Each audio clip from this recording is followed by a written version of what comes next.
So Declan Doyle is the youngest coordinator in the NFL. He was hired by the Baltimore Ravens. He spent a year as the offensive coordinator for the Bears under, Ben Johnson, who called the plays and ran the show. But Declan Doyle was brought on because they thought he was a very up-and-coming and promising offensive mind and somebody they wanted in the building there in Chicago. And so he gets hired by the Ravens, bit of a surprise. They went with a guy who hadn't had experience at this level calling plays before or calling plays, period. And he was brought on, and he had an introductory press conference yesterday in Baltimore in which he talked about the expectation he has for Lamar Jackson and the rest of his players with voluntary workouts coming up. Let's take a listen. We would expect him to be here, and certainly it is voluntary. And so, but it's also, if you want to say that you're going to win a championship, you want to say that you have championship standards and those are your goals and your expectations, certainly that's going to take work, that's going to take collaboration, that's going to take the beginning of building the relationship with their coaches, other players, starting off this next regime on the right foot. And so that would be those guys getting in here, us being able to work with them hands-on and be able to kind of get this thing going in the direction that we want to, and making improvements so that we set ourselves up where when we come back in for training camp, we hit the ground running. We already have kind of shared knowledge, shared language, and we're able to go right to work. Voluntary workouts, but he expects him and the other guys to be there. I'm not sure if he's familiar with the way that Lamar Jackson operates. Okay, I'm not sure if anybody filled him in on the fact that Lamar kind of moves at his own pace, moves at his own speed, operates and negotiates contracts the way he does it, maybe differently than anybody else because he doesn't have an agent. And if you may or may not see him outside a lunch truck in Baltimore, and it looks like he's been walking the Green Wolf for about 48 hours straight. Like, listen, he operates in a different way. But for Declan Doyle to come in, and I get why he would want those guys to be in the building and be a part of this whole thing. I can't imagine that's going to entice Lamar Jackson or veterans to want to stop what they're doing and all of a sudden come in because the brand new offensive coordinator says, I have expectations for you to show up even though they're voluntary. So when my older brother used to tell me things I had to do when we were growing up, you know what I would do? I'd laugh at him. Like, what? Who are you talking to, bruh? Talking to your ass. Do it when I feel like doing it. Why is that? Why is that relevant? Well, my older brother is 3 years older than me, my elder. And I still was like very comfortable with knowing that because he's my brother and we're so close in age, I ain't got to do anything you tell me to do. You know how old Mr. Declan Doyle is? 29 years old. You know how old one Lamar Jackson is? How old? 29 years old. He can't be 29. How old is he? He's 29. Same age, man. Is he 29? Yeah. Lamar Jackson. He's 29. Lamar Jackson is 20. That's crazy. I didn't think he was that old. They're the same age. Like, you have this youth movement taking place in the National Football League.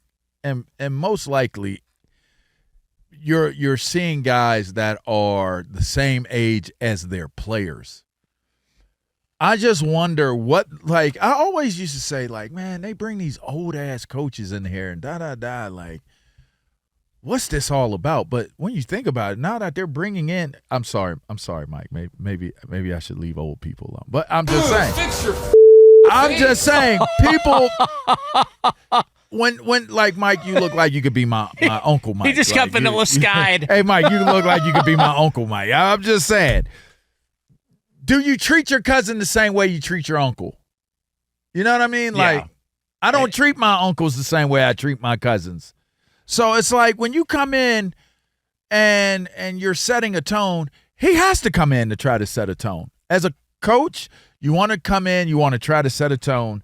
I just wonder at what cost, at what expense is it going to take for him to be able to set a tone at 29 years old, and you're wet behind the ears. You're a new energy, a new personality in the mix with somebody who's a multi-MVP winner, has had great success, and is so beloved by the community and the city and the franchise. What are you going to do if Lamar Jackson snickers at you and laughs it off like, I'll be here when I get here? That's what I've always done. And that's the part I wonder about, because his relationship with Declan Doyle is the most important. They hired Jesse Minner, who's a defensive guy.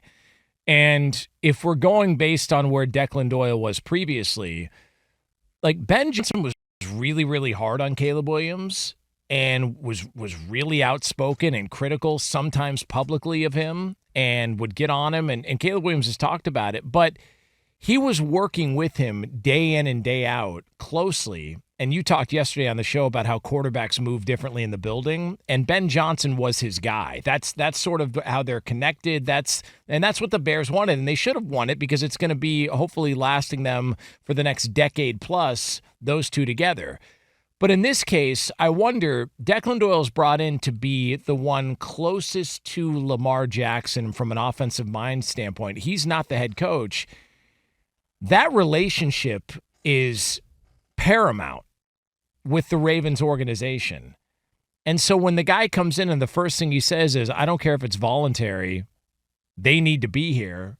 And you're a veteran player who probably doesn't show up to the voluntary workouts. And if you're Lamar Jackson, dude, you can't even get the guy to practice every single day of the week. You know, training camp, preseason, like whatever. It doesn't mean you don't come in and try to set a tone. Well, and listen, maybe he's already had this conversation behind closed doors. Okay, I would say it's wise to have had this conversation behind closed doors.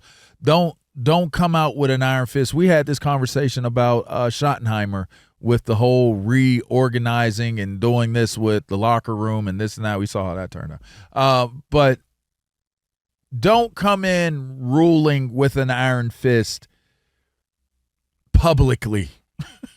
If you're going to be an iron fist type of guy, like, this is what it's going to be, this is how it's going to be, this is how we're going to do it, this is why we're going to do it, you had better build that bond and set that tone and that standard behind closed doors. That doesn't work anymore these days? That iron fist sort of talk down to players? And it isn't really recognized. It's not comprehensible by today's athlete, today's kid. Are they touched? They're touched, man. They're touched. That's cringe. You come at somebody with the iron fist, that's cringe. Like, I used to think when you came at me with the iron fist, it was literally an iron fist. Like, I'm going to get spanked. If you're told this and you don't do this, the consequence is an ass whipping coming after it.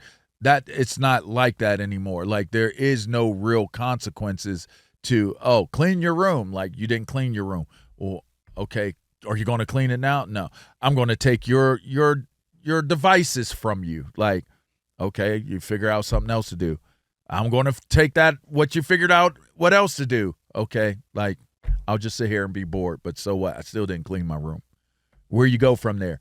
If you physically, like, spank them, you still didn't really get anything. You didn't get anything out of it other than feeling bad about spanking your kid. My son's 4 years old. I threatened him one time and he slashed my tires. Like, it's a new day, man.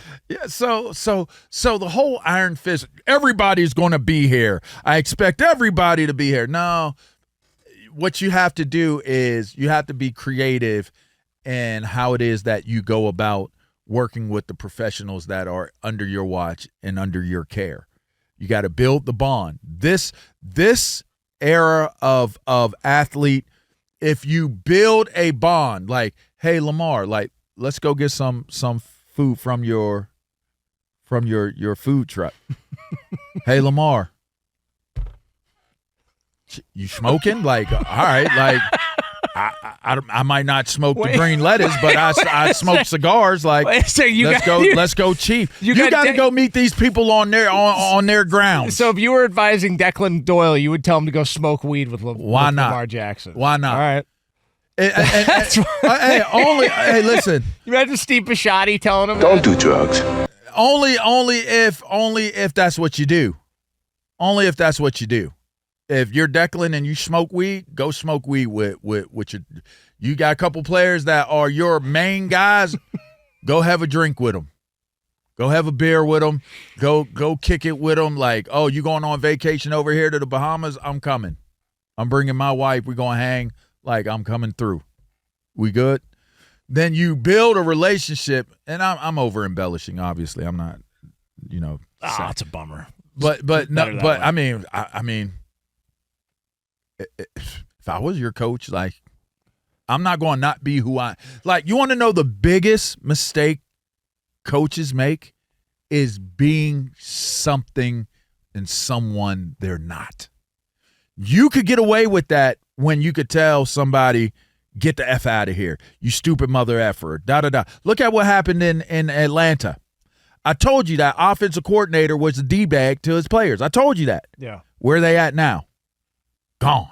Yeah, it's a good point. Why don't you take a victory lap on that? You put us up on game, and Brady Quinn dismissed it. I told y'all behind the scenes. Which he never does, okay? I told y'all behind the scenes that the offensive coordinator for the Atlanta Falcons did not know how to talk to his players. Did I tell y'all that? I said it on air. Yeah. I said, you're going to run into issues because the dude doesn't know how to, like, the way he was talking to grown-ass men. You talk to me the way he was talking to them dudes, and we out on the street, I'm going to punch you in your mother effing mouth. That's what I'm going to do. I'm going to punch you right in your mouth. I'm going to pop you. Like, stay in your place, bro. Like, I don't know what you think this is, but what you're not going to do is talk to me like I'm less than a man. I got to get up just like you get up. I got to come to work and put it in just like you do. Don't talk to me that way. And that's old school. That's me as an old school player. These new school players, they just shut down. They shut down. Like, oh, mother F me. You stupid mother effer. Get out of here. We don't, da-da-da, this and that. They shut down. And you know what happens? Because all these cats is so cool and they all on the same page, it's like a power outage. Like, wait, the lights aren't on. You caused the power outage. You talking to cats the way you're talking to them. You not show. The worst thing you could do is show them you don't care. If you show this era athletes you don't care, they're going to check out. And they don't care. Like, it's the weirdest thing. Like, don't you still want to win? I can't function. Can't function right. Mental health used to be you're weak. Used to be like emotional sensitivities. Used to be you're weak. You know what they are now? It's power. It's empowerment. My mental health matters. My emotional stability matters. My happiness matters. And if you infringe on that, then you've gone down a road that you should not go down. It's inappropriate. It's not acceptable, nor will it be tolerated. And our society backs that up now. They back it up, Jonas. So if you come in talking crazy to cats, they shut down. You're not going to get results.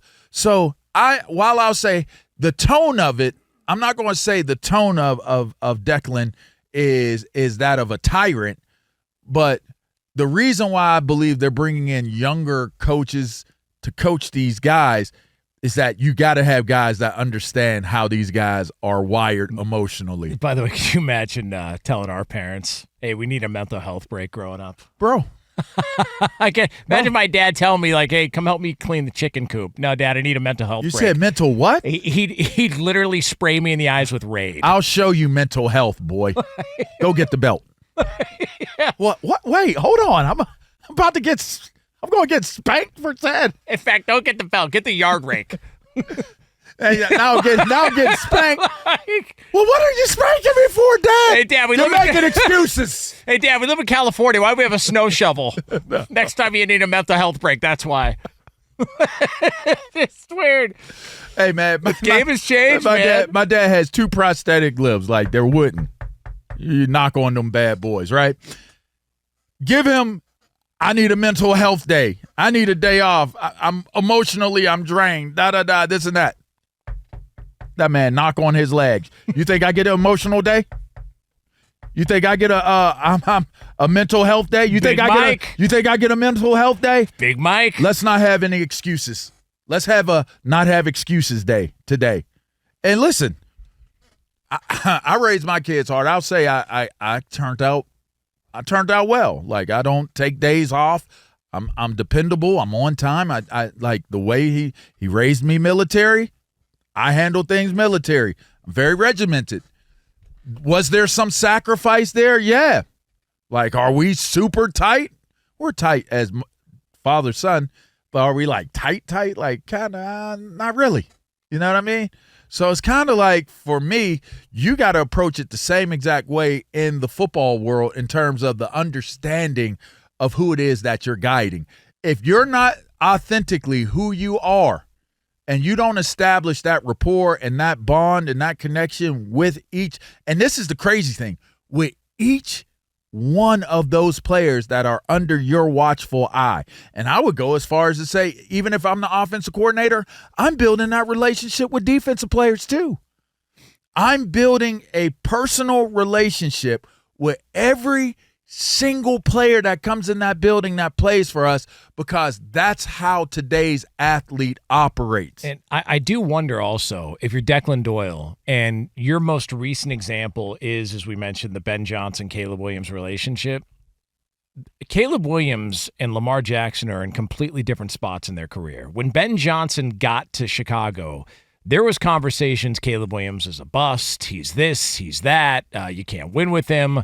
He had to basically, all from Jonas. No, that's not. He had to basically break him down and build him up again. Lamar Jackson's already got 2 MVPs. Yes. He's got hundreds of millions of dollars. He's a superstar, and now you get a guy whose most recent example is how Ben Johnson coached up Caleb Williams. And we've talked about it before. The Belichick disciples, for the most part, never really worked because they tried to be Belichick. As you mentioned, you got to be yourself. And I just wonder, be yourself, man. I just wonder if he's taking the approach that, well, Ben did this with Caleb, I'm going to do it with Lamar, and it's 2 completely different situations. Baby. Caleb's a baby. It's a baby. He's a babe in the league. And Lamar is a battle-tested, hardened, experienced vet. But he's a new school vet, though.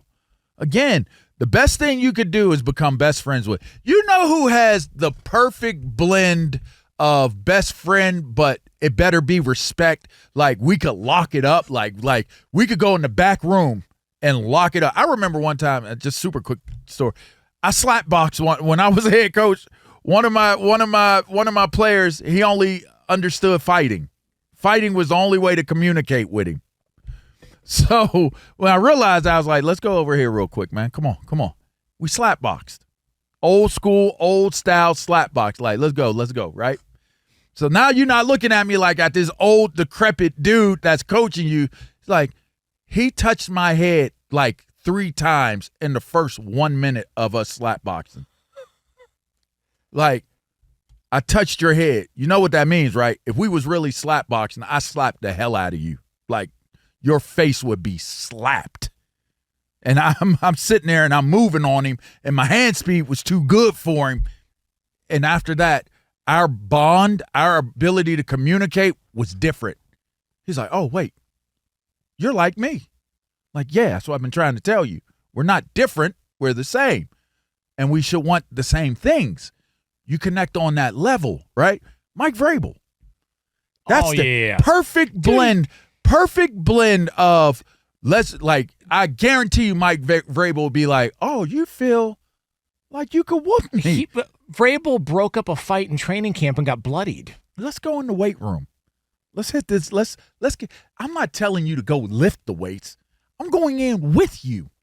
Let's get this workout in. Dan Campbell's another guy. Dan Campbell. Yeah. Former players, but just have a real sense of what connecting to your players represents. You got to be careful on things like that, especially when you have established vets.